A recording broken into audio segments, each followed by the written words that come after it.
fous là? Je t'ai entendu te lever. C'est une amie qui m'avait parlé de ce livre et je l'ai lu et ça m'a beaucoup rappelé ses premiers films, Répulsion, Locataire, tout ça, un peu de pas de Bal des vampires, Rosemary's Baby. Et du coup, je lui ai montré ce livre et il a aimé beaucoup. Il travaillait sur un projet qui a mis un petit peu du temps à se faire. Et du coup, il m'a dit ça serait bien qu'on trouve un truc à faire comme on a fait la Vénus à la fourrure rapidement.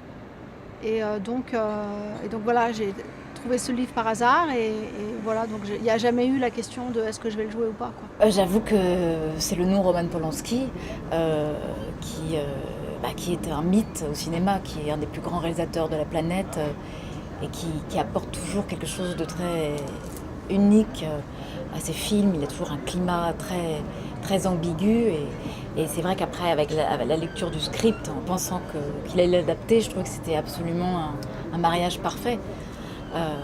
Donc voilà, j'ai pas beaucoup réfléchi, j'ai dit oui tout de suite. Si ma présence te pèse, tu n'as qu'un mot à dire et je pars tout de suite. Pardon. J'aurais pas dû dire ça. Ce personnage de elle est extrêmement flou, on ne sait pas vraiment qui elle est. Ce qui est intéressant, moi ça, c'est ce qui m'a attirée dans ce rôle, c'était que c'était une énigme, une espèce de nuage, de côté irrationnel. Et c'est vrai que ça m'a beaucoup aidé de lire le livre de Delphine Le Vigan, parce qu'il y a plein d'autres moments dans le livre qui m'ont aidé à donner un peu de chair à ce personnage de fantôme. Moi, j'ai relu le roman, j'ai relu aussi Rien ne s'oppose à la nuit, parce qu'il y a plein de clés dans Rien ne s'oppose à la nuit sur justement le passé de Delphine, sur ce fameux livre caché. Qu'est-ce qu'il y a dans ce livre caché, tout ça. Donc j'ai lu ces deux romans. Et puis voilà, je me suis laissée faire et j'ai vraiment très bien travaillé avec Eva. C'était un bonheur de travailler avec elle, vraiment un de mes peut-être plus grands plaisirs de partenaire. J'ai eu 3 grands plaisirs de partenaire. J'ai eu Harrison Ford, j'ai eu Mathieu Amalric et elle, quoi. C'était vraiment les 3 partenaires avec qui je me suis vraiment éclatée dans le jeu. Je sais que ça va faire un drame, mais je suis incapable d'aller à Tours. C'est au-dessus de mes forces. Tu veux que j'y aille à ta place? Tu plaisantes? Pas du tout.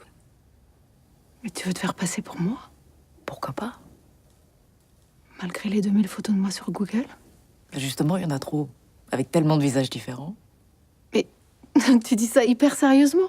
Mais je suis hyper sérieuse. J'ai bien aimé faire cette scène. C'était comique, on riait comme ça toutes les deux. D'ailleurs, je crois que ça allait un peu plus longue. Dans la réalité, ce sera sur le bonus. C'est drôle. C'est toujours marrant d'imiter les gens sans les offusquer, évidemment. Puis je sais que Roman avait peut-être pensé à rajouter des choses en post, peut-être à morpher, qu'on devienne la même personne ou pas. Et puis finalement, en voyant le film, il ne l'a pas fait, ce que je trouve très intéressant et qu'il n'y ait pas d'effets spéciaux ou de choses comme ça.